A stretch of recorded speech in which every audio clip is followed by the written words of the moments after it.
Vamos a compartir rápidamente la palabra de Dios. Creo que tenemos unos anuncios. Va a haber reunión de escuela para padres este viernes. Este viernes tenemos reunión de oración a las 6:30. ¿Sí? 6:30. Y posterior a esto tenemos escuela para padres. Entonces, todos los que son padres o tienen al cuidado a niños, tal vez son tíos o abuelos, es una reunión para todos ustedes. Vamos a también este sábado va a haber reunión de jóvenes, este sábado 8 y domingo 10, no, sábado, domingo 9 va a estar todo normal por acá, ¿sale? Queremos compartir un poquito de la palabra de Dios. Mm, no sé si les ha pasado, gracias hermano. No sé si les ha pasado, pero ¿o alguna vez a alguien le ha pasado que habla, tal vez más a los que comparten, ¿no? Pero que habla como mucho acerca de Dios, como Dios le gusta esto, a Dios le agrada esto, lo Dios hace esto, Dios es esto, pero llega un punto donde, no sé si les ha pasado, te cuestionas si realmente Dios es así como tú dices que hablas o que compartes que es. ¿Sí les ha pasado alguna vez a alguien? No, jamás. O sea, creo que sí, pero, pero no es una duda de ser, sí será Dios el que es, sino más bien, sí seré yo el que esté conociendo de la manera correcta a Dios y esté expresando eso a las personas. Y porque cuando tú y yo compartimos acerca de nuestro Dios o acerca de Dios, estamos poniendo ya un prejuicio, una idea en las personas de cómo es Dios. ¿Estás de acuerdo? O sea, si alguien te da te pide tu opinión de cómo es México, evidentemente aquí habría, pues tal vez todos tener una opinión distinta, ¿no? Unos dirían, no, pues está muy bonito, no, eso es lo peor, no, el gobierno, no, es que la economía, no, o sea, y creo que a veces con Dios podemos llegar a lo mismo, a querer compartir quién es Dios, pero con un filtro de nuestra personalidad, con un filtro de quiénes somos nosotros. Y creo que eso, pues es peligroso porque crea un concepto falso, un concepto equivocado, o un concepto que no es el correcto con las personas. Entonces, he estado pensando en eso porque a veces, pues bueno, cuando compartimos la palabra de Dios, los que compartimos un poquito seguido, pues muchas veces decimos, es que Dios esto, y Dios aquello, y Dios desea esto, y Dios desea lo otro, y entonces sí, sí, sí es cierto. O sea, sí es como yo lo estoy entendiendo, sí es como Dios es en realidad, y creo que es bueno cuestionarnos de vez en cuando nuestra eh, vida y nuestra... eh, fíjense, me gustó mucho esa escritura, es otra más, no es acerca de la que quiero compartir, pero está en Filipenses 1,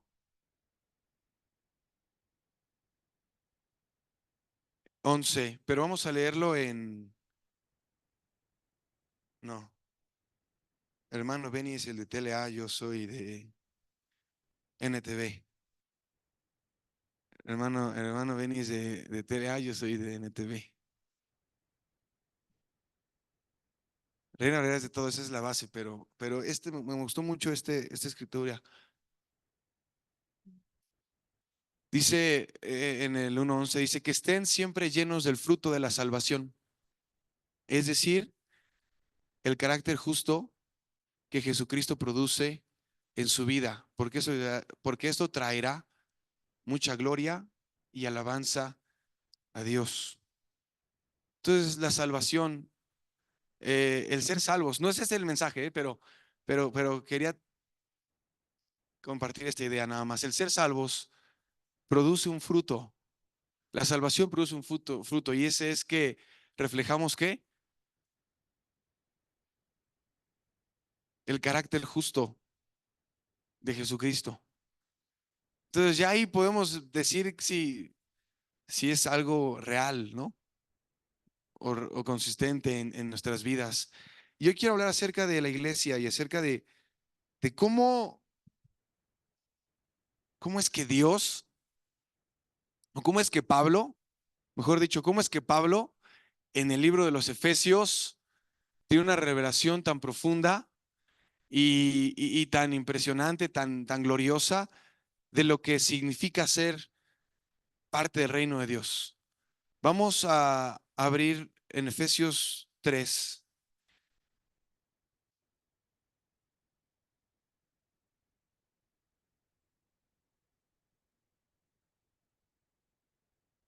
Efesios 3, 6.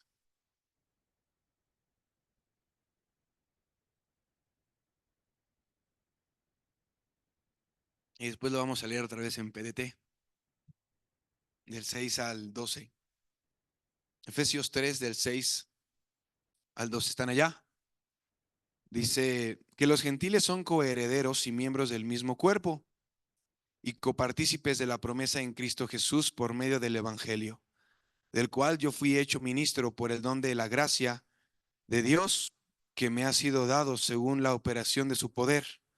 A mí, que soy menos que el más pequeño de todos los santos, me fue dada esta gracia de anunciar entre los gentiles el evangelio de las inescrutables riquezas de Cristo y de aclarar a todos cuál sea la dispensación del misterio escondido desde los siglos en Dios, que creó Dios, que creó todas las cosas, para que la multiforme sabiduría de Dios sea ahora dada a conocer por medio de la iglesia a los principados y potestades en los lugares celestiales, conforme al propósito eterno que hizo en Cristo Jesús, nuestro Señor, en quien tenemos seguridad y acceso con confianza por medio de la fe en Él. Vamos a orar y vamos a prepararlo en PDT, Palabra de Dios para todos, ¿sale? Vamos a orar. Bendito Padre Celestial, te damos gracias por este tiempo, por la oportunidad que nos das de estar en este lugar. Necesitamos la ayuda de tu Espíritu Santo, Señor, que esté inspirándonos, que esté hablándonos, que esté realmente entrando a nuestro corazón, cualquier espíritu de distracción, cualquier obstáculo, Señor, de el enemigo, de Satanás que quiera poner para que no podamos escuchar o entender tu palabra, yo lo reprendo en el nombre de Jesús. Y te pido, mi Dios, que tú estés gobernando, reinando, Señor, en este lugar, en este momento. En el nombre de Jesús, todos decimos, amén. Dice, estaba hablando, el contexto está muy interesante porque primero, en Efesios 1,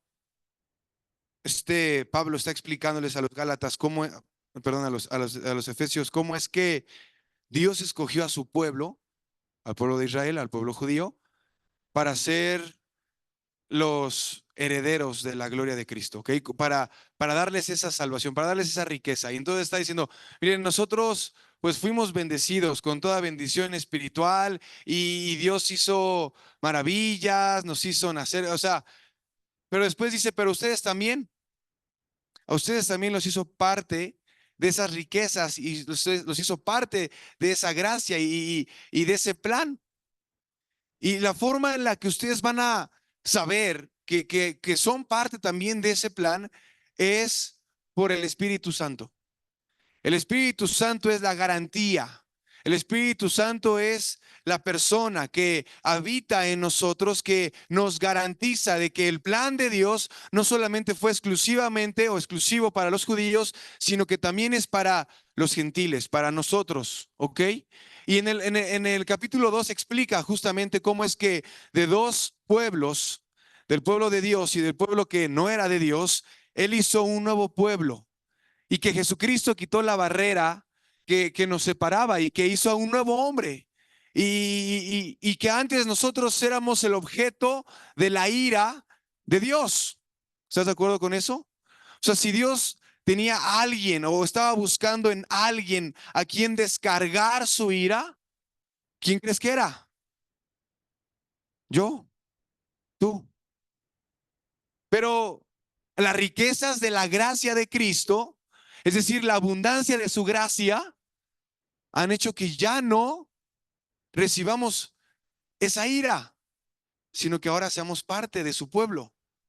Y entonces dice, pero esto es un misterio, este misterio estaba oculto desde hace mucho tiempo, ese misterio antes los profetas y el Espíritu Santo como que ahí quisieron empezarlo a revelar poco a poco, pero se dio a conocer hasta los tiempos de Jesucristo. Y aquí dice, vamos a leerlo en PDT, un poquito más digerible. Este es el plan secreto. Los que no son judíos recibirán lo mismo que Dios les ha prometido a los judíos. Los judíos y los que no son judíos son miembros del mismo cuerpo y participan juntos de la promesa que Dios hizo en Jesucristo. Los que no son judíos reciben todo esto por medio de las buenas noticias, que es el Evangelio. Por la generosidad de Dios, que quiso actuar en mí con poder, recibí el privilegio de ser un siervo dedicado a anunciar las buenas noticias. Aunque soy el menos importante en el pueblo de Dios, Él me concedió el honor de enseñar a los que no son judíos las buenas noticias sobre las infinitas riquezas de Cristo. Dios me encargó el trabajo de sacar a la luz su plan secreto, pues Él, creador de todo lo que existe, tenía oculto su plan desde el principio. Esto sucedió para que todas las autoridades y poderes en los cielos conocieran por medio de la iglesia la sabiduría de Dios en todas sus formas. Así se cumple el plan que Él tenía preparado desde el comienzo del mundo a través de nuestro Señor Jesucristo. Entonces, pregunta, ¿cuál es el plan? Ahí dice, se cumple el plan. ¿Cuál es ese plan? Lo acabamos de leer. Ahí. A ver, el 10, póngale el 10, hermana. ¿Cuál es el plan?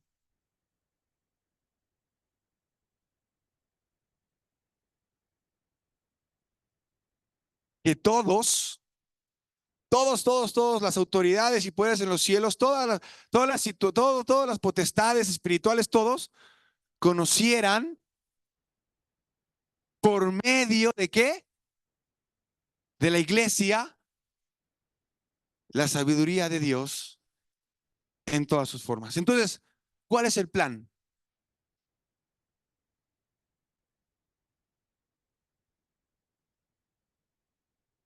Que todos puedan conocer, todas las personas puedan conocer la sabiduría de Dios por medio de quién? De nosotros, de nosotros. Ese fue su plan oculto. Es decir, Dios quiere dar a conocer, la intención de Dios es que Él quiere darse a conocer a las personas, ¿verdad? Él quiere revelarse a la gente. Lo hizo por mucho tiempo a través de solamente un pueblo. Abraham, Isaac, Jacob, Israel, sus 12 hijos, y de ahí, y ese era el trato que él tenía con ellos, nada más. Pero desde la fundación del mundo, desde antes, el plan de Dios, ¿cuál era? Dar a conocer su sabiduría mediante ¿qué? La iglesia. Entonces esto ya está. Porque a veces, ¿qué pasa? Venimos a la iglesia. ¿Por qué venimos a la iglesia? Muchas razones, ¿no? Estamos tristes, estamos deprimidos, estamos peleados con nuestra pareja, estamos con crisis económica, estamos con crisis emocionales. Pero no venimos a la iglesia para decir, quiero dar a conocer la sabiduría de Dios en este mundo. O alguien vino a la iglesia con esa intención de decir, yo me acerco a Jesucristo, vengo a la iglesia porque quiero dar a conocer a todas las personas la sabiduría de Dios. ¿Alguien sí? ¿Pasó eso en su vida? Que dijo, sí, yo quiero. No,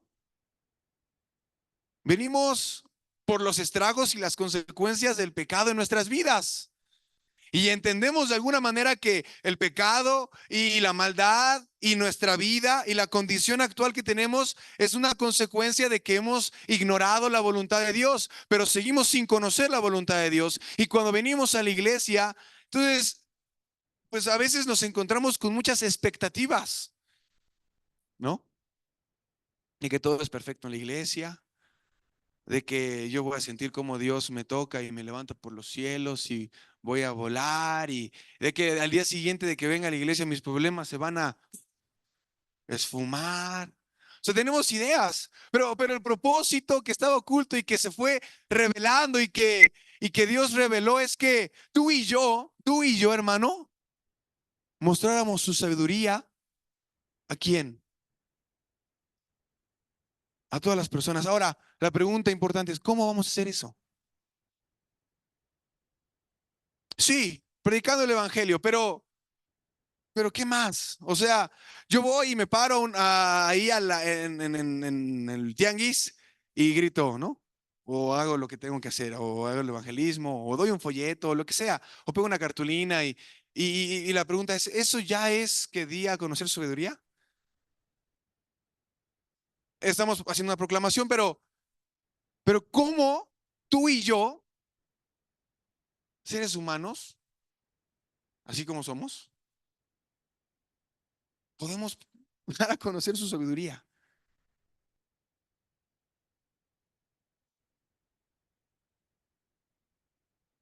Con nuestro testimonio, ¿eh?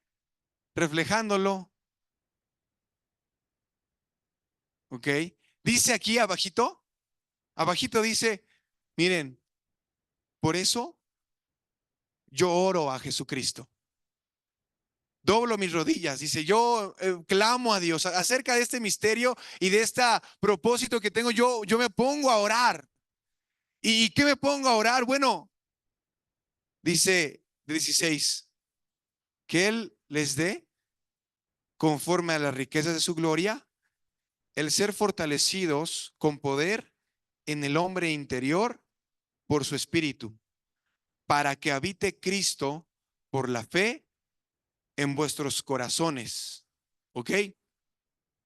¿Cómo vamos a poder dar a conocer su sabiduría?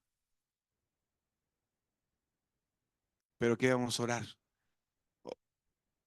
Que Cristo habite en mí.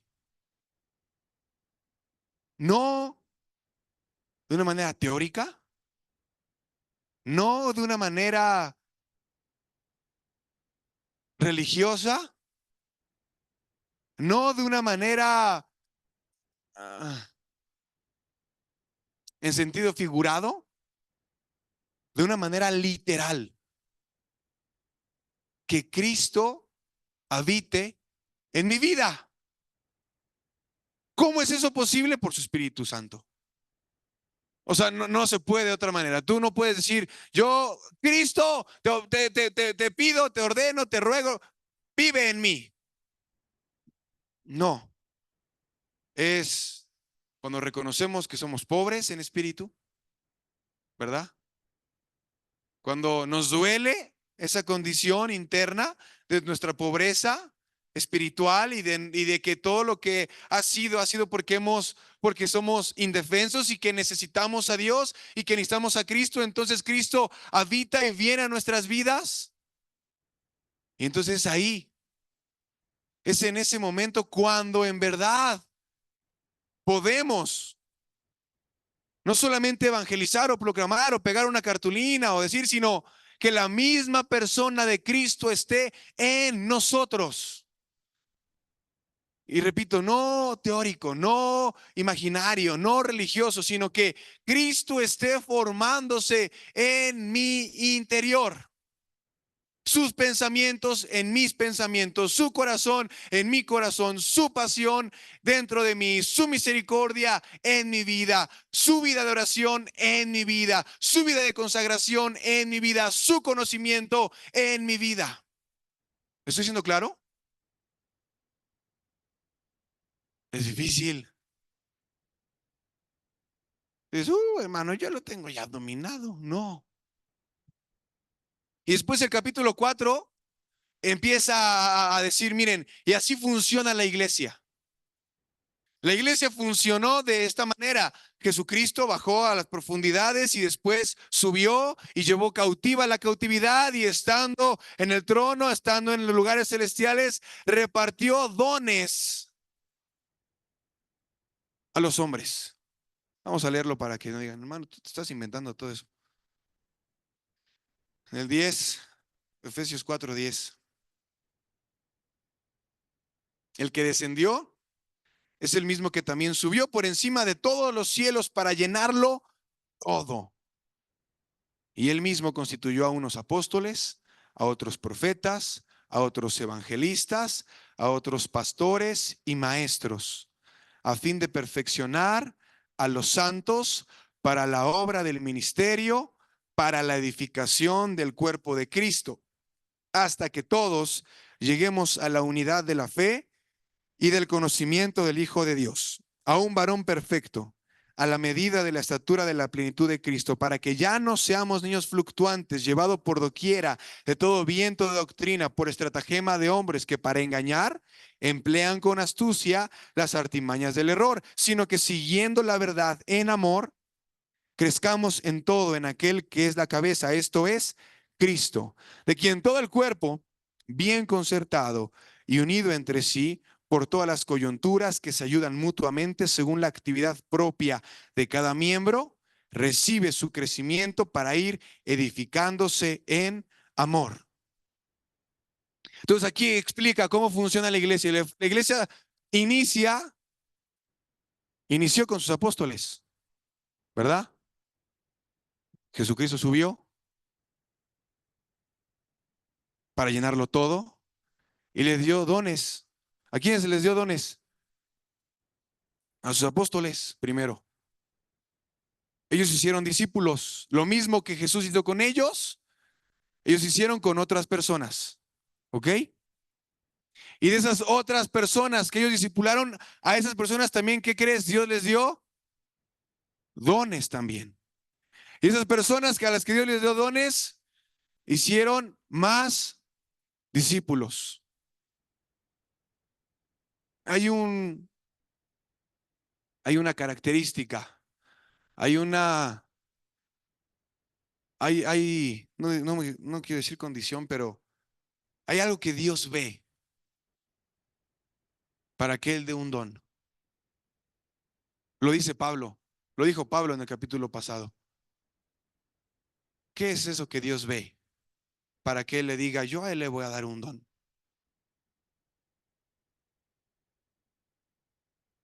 También, pero lo dice Pablo en el capítulo pasado, no me tienen que inventárselo de la mente, pueden leerlo. No dice así explícitamente, Dios le dio un don a Pablo porque él, no, hay que leerlo ahí. En el 3, lo que leímos, ahí se explica por cuál es, no me gusta decir condición, pero sí un factor muy, muy importante por el cual Dios da un don a ciertas personas.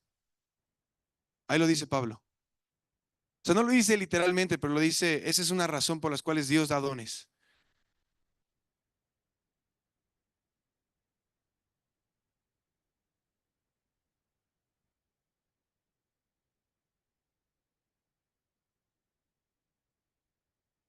Eso, Dios le va a dar un don a la persona que sabe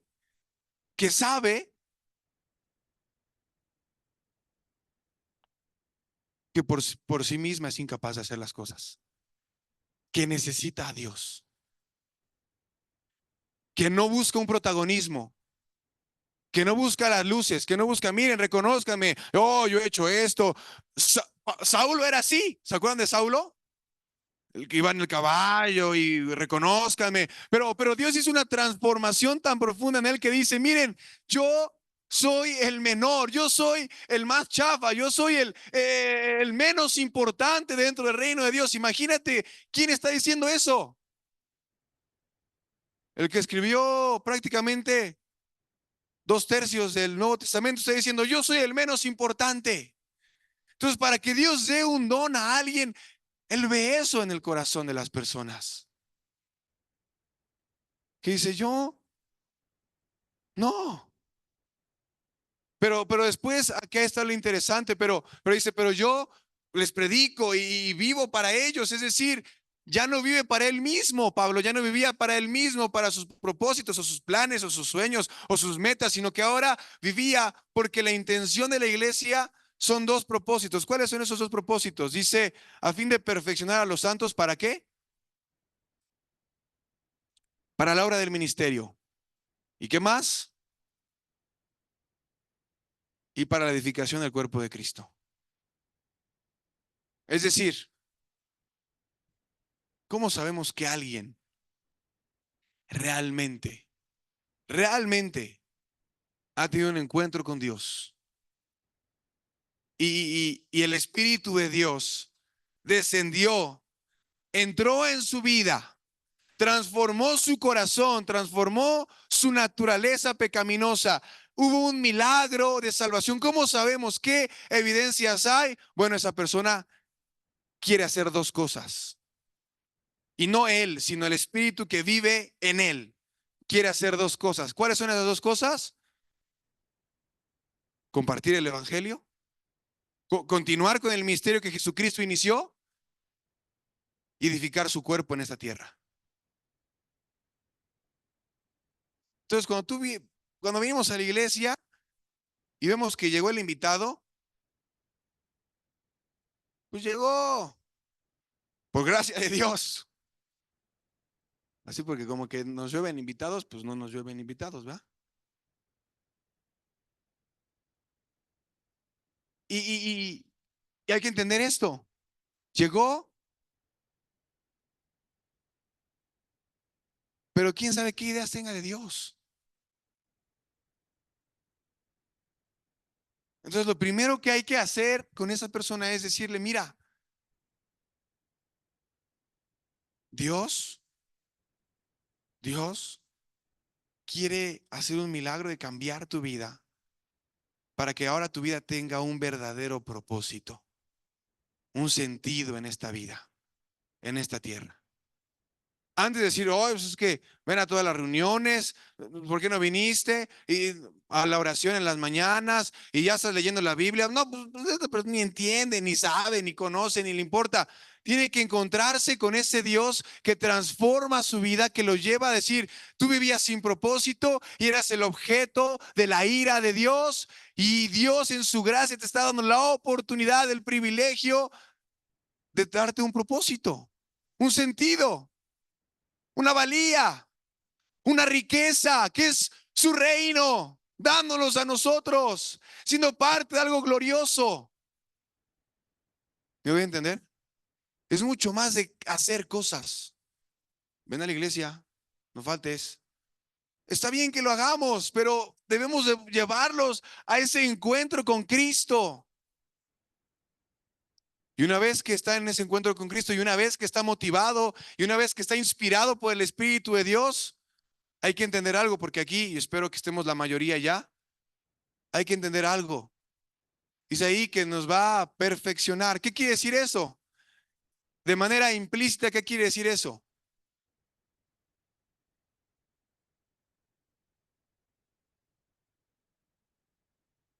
¿Por qué los va a modificar? ¿Por qué qué? Pues porque somos imperfectos, porque estamos defectuosos, ¿o no? O todos aquí dicen, no, hermano, ¿qué pasó? Si yo en cuanto me salvo Dios, ya yo soy. No, hay una obra de perfeccionamiento. ¿Quién hace esta obra de perfeccionamiento? Las personas que dan estos dones. Pero ¿de quién es responsabilidad? De todo el cuerpo. Y aquí la clave es bien importante. O sea, esto no se puede fingir. No dura mucho el fingimiento. Dura un ratito. Te alcanzas de fingir. Y eventualmente buscas un pretexto para irte. porque no se puede fingir. Es decir, cuando tienes un encuentro con el Dios vivo, con el Dios todopoderoso, con el creador del cielo y de la tierra, con aquel que te conoce y me conoce y que mandó a Jesucristo, cuando tienes un encuentro real con Él, entiendes que lo que su espíritu hace y lo motiva a vivir es lo que hizo Jesucristo, predicar el Evangelio, compartir las buenas nuevas. Ahora yo no sé cuántos aquí lo estemos haciendo sin estar a veces en un grupo de casa. Ahí a menos, ¿no? O sea, en el grupo de casa todavía pues a fuerzas, ¿no? Hermanos, evangelismo. Ay, evangelismo. Hermanos, folleteo. Folleteo. Hermanos, que no va a tomar unas vacaciones de grupo de casa. Y como tomo mis vacaciones de grupo de casa, pues evangelizar. Pues ya no tengo que evangelizar, pues ya no estoy en el grupo de casa. Estoy de vacaciones. Y por consecuencia, cuando tú dices, ok, yo comparto el evangelio, voy por allá, por el mercado, por el tianguis, y soy el evangelista solitario, no. Yo tengo un cuerpo, yo tengo hermanos a los que amo, a los que amo. Y es aquí donde la sabiduría de Dios se debe expresar a través de su iglesia. Yo no sé realmente cuánto nos amemos unos a otros.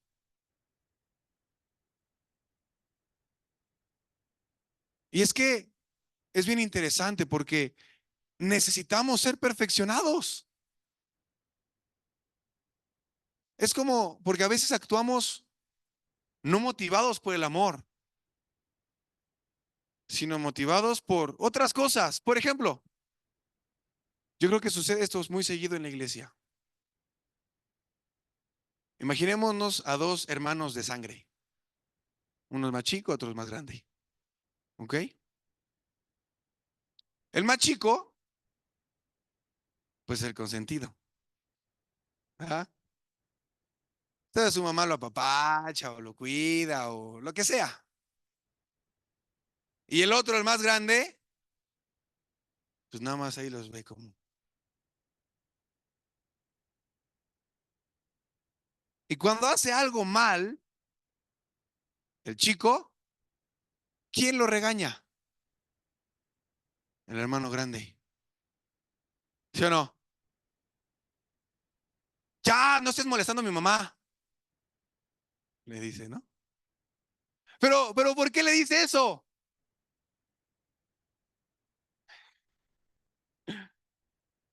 Porque en él, o sea, no es que se preocupe por su mamá. Ay, pobre de mi mamá, que mi hermano, ¿cómo lo está? No, exacto. Hay otra motivación que está haciéndolo actuar de esa manera. ¿Sí les ha pasado a veces como hermanos? Ya deja a mi mamá, no estés molestando. Ya pórtate bien.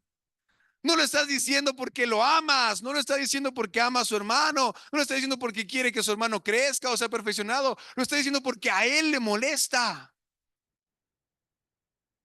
Y a veces así somos en la iglesia. Cuando corregimos algo, cuando decimos algo, no es porque realmente estés tan preocupado de la opinión de Dios, sino es porque a ti te molesta eso, no a Dios. Porque ¿qué crees? Dios es 20,000 veces, 20,000 millones de veces, de años, de lo que sea, más paciente que tú y que yo. Pero tú y yo no. Es que no entiende este hermano, ya no entiende. Ya no sé qué hacer con él, no entiende. De hecho, de 20 veces no entiende nunca. Pues ámalo, ora por él, invierte en él. ¿Ya invertiste en él? ¿Lo invitaste a cenar? ¿Le hiciste algo? ¿Le dijiste algo? No, es que no entiende, ¿para qué? ¿Cómo que para qué? Pues para que entienda, para que agarre la onda, para que crezcan, para que todos lleguemos a la unidad de la fe y del conocimiento del Hijo de Dios. ¿Estoy siendo claro? Pero ¿cuál es el mayor problema de la iglesia hoy en día? Que somos egocéntricos. ¿Por qué no amamos al hermano? Pues porque me importa más mi vida, mi tiempo, lo que yo soy, lo que yo quiero. Y podemos sabernos el lenguaje. Oh, le doy muchas gracias a mi Señor Jesús. Oh, al Dios. Y no le hablas a nadie de la iglesia, no oras por nadie. ¿Me doy a entender? La idea de estar aquí tú y yo, hermano, es que podamos expresar el amor de Dios, que podamos expresar su sabiduría, que podamos crecer. ¿Estoy siendo claro? ¿Por qué no lo hacemos? Tú dices, hermano, yo lo hago. Dios no puede ser burlado. Si realmente lo hiciéramos, si realmente tuviéramos el mismo amor que Jesús tuvo por sus discípulos, híjole, yo creo que lidiar con Pedro era complicado. Siempre tenía algo que decir. Siempre tenía algo que decir. Pero dice en Juan que él lo amó, amó a sus discípulos ¿hasta dónde? Hasta el fin. A Judas, imagínate amar a Judas, sabiendo lo que va a hacer Judas. Lo ama aún así. Ahora, es lo importante aquí.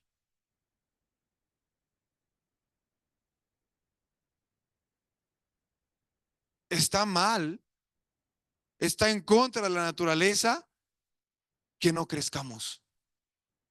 ¿Están de acuerdo? O sea, si el Dieguito se queda así para siempre, decimos, pues algo está mal, hay que lo ver al doctor, algo, pues. Si pasa tiempo y no crece, es porque ¿qué? Está enfermo, algo no funciona. Lo mismo con nosotros, si pasa el tiempo y no hemos crecido a la estatura del varón perfecto, algo está mal dentro de nuestro funcionamiento. Algo no está bien. Algo no le estamos permitiendo al Espíritu Santo obrar. ¿Estoy siendo claro? Porque ¿cuál es la idea? ¿Cuál es la idea de la iglesia? Que todos, que todos lleguemos a la estatura del varón perfecto. Entonces aquí entra lo interesante. ¿Alguna vez has orado por tu hermano para que llegue a esa estatura? Que es, Señor, te pido por mi hermana Adriana, ayúdala a que logre alcanzar tu estatura.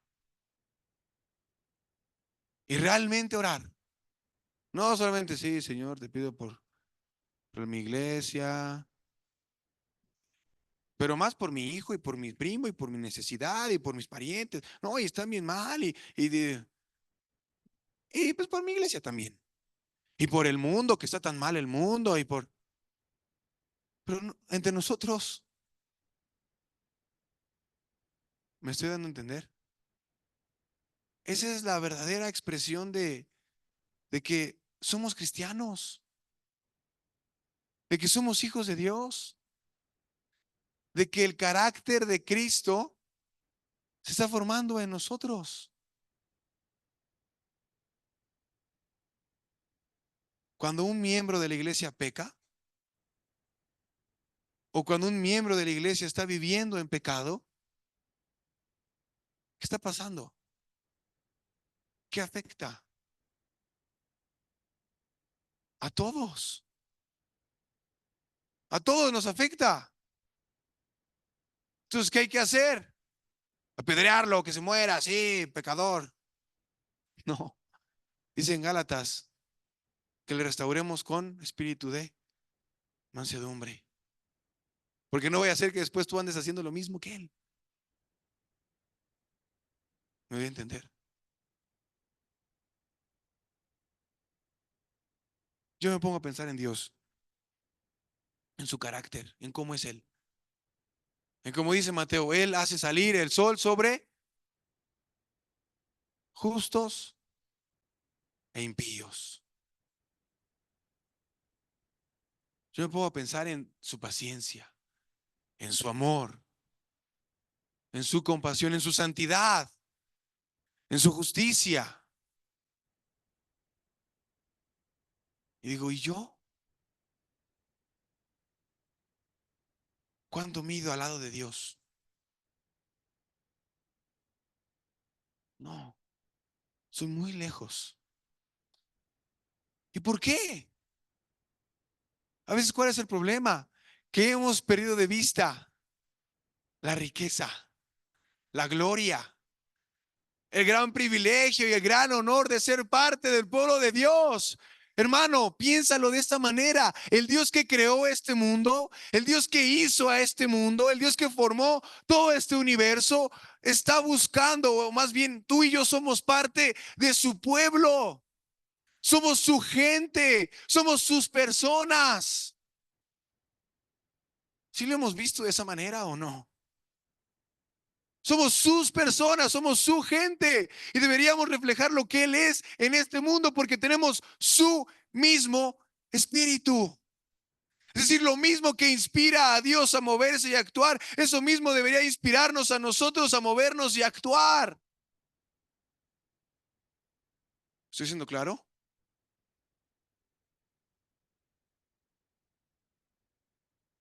Entonces, cuando no estás funcionando eso, hay que venir delante de Dios y decir, Señor, cámbiame, cambia mi vida, cambia mi forma de ser.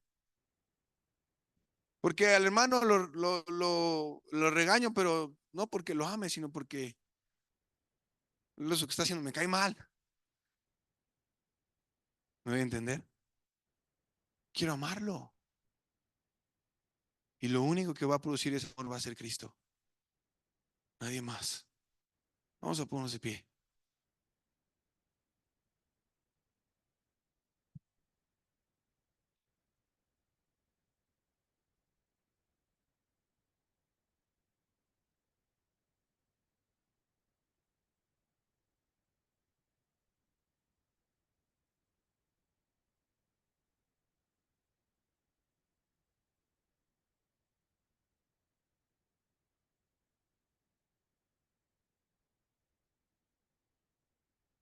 No quiero,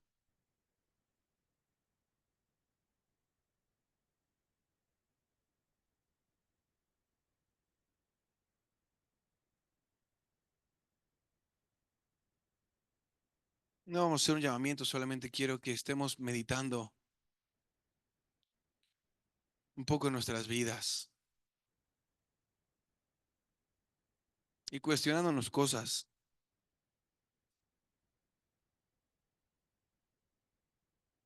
¿Te has molestado con alguien de la iglesia? No respondas, ¿no?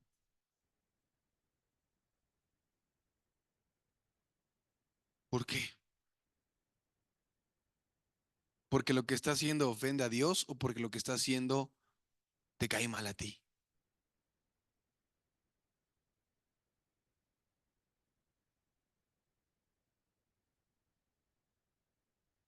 Escuché hace tiempo decir un pastor, ¿quién en su sano juicio quiere disipular a alguien si no lo ama?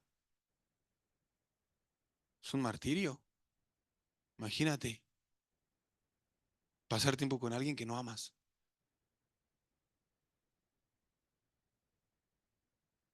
Tienes que dijo, ay, viene este, está en mi equipo de trabajo. Ay,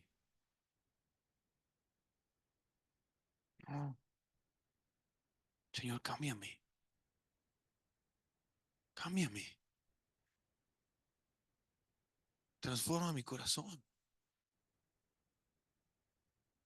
Yo soy el responsable en esta tierra de expresar y de reflejar quién eres. Pero a veces somos, ¿verdad? Egocéntricos. Estamos pensando en nuestros problemas, estamos pensando en nuestras necesidades, estamos pensando en nuestras situaciones, en que nadie nos entiende, en que nadie nos ayuda, en que nadie,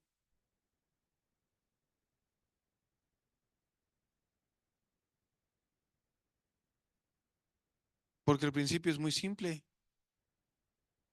Primero nosotros hay que dar. Más bienaventurado es dar que recibir. Vamos a orar cada uno de manera individual y pedirle al Señor que nos muestre y que hagamos ajustes.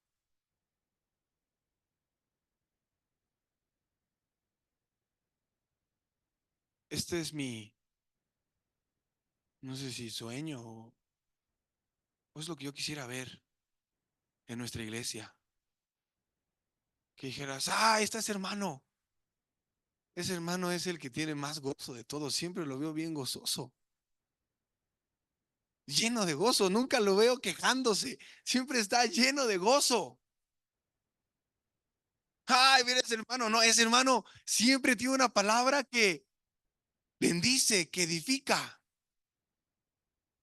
Mira, hasta el otro hermano, ese hermano, no, hombre, está grueso en la oración.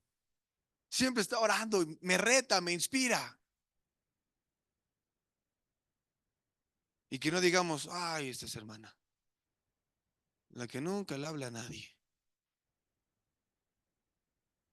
Yo espero que los sugieres cuando estemos sirviendo o estén sirviendo, lo estén haciendo realmente con amor. Porque hay gente difícil de amar, sí, pero que lo hagamos con amor. Que nuestro deseo realmente, cuando estamos ministrando la alabanza, sea esa la intención, Señor. Yo quiero que tú te encuentres con la gente que esté alabándote con un corazón real y genuino y tú los toques y ellos se quebranten y esa es mi intención al alabarte a ti.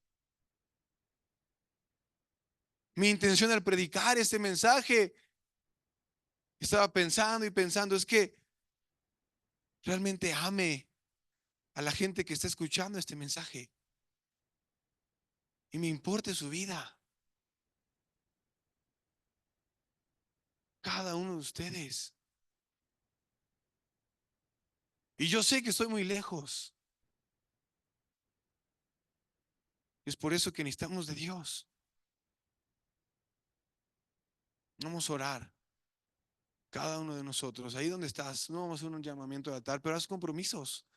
¿Qué vas a hacer para tu hermano, para tu iglesia, para las personas que están a tu alrededor? ¿Qué vas a hacer? ¿Cómo vas a expresar tu amor? Yo no quiero ser recordado como el amargado o el enojado o el triste o el... No, el desobediente, el rebelde. Ay, ese hermano es el rebelde. No, yo quiero que Dios me transforme para que yo pueda ser el obediente, el fiel, el que vive con gozo. ¿Se podrá? El que siempre trae un invitado. Ay, ese siempre trae un invitado. Vamos a pedirle a Dios que nos ayude. Porque necesitamos reflejar esa imagen a las personas. Vamos a orar. Bendito Padre Celestial.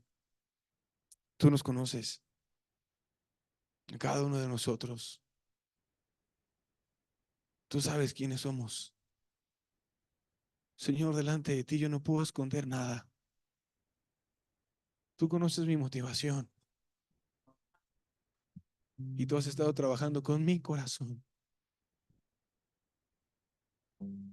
sabiendo, Señor, que lo que tú me has llamado a hacer es amar,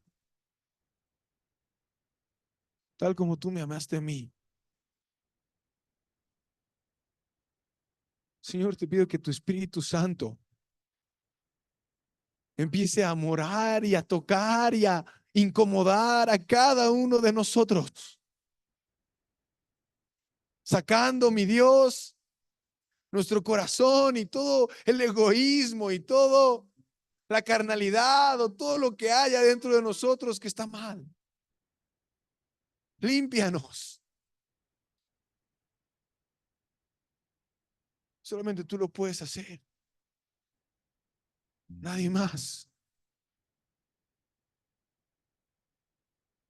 Oh, si hay heridas, Señor, sánalas. Sánalas. Si hay pecado, mi Dios, perdónanos. Perdónanos.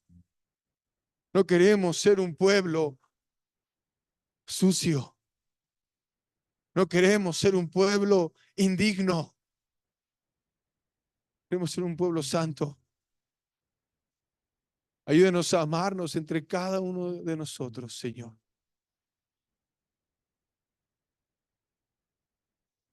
Oh, aleluya. Si quieren, vamos a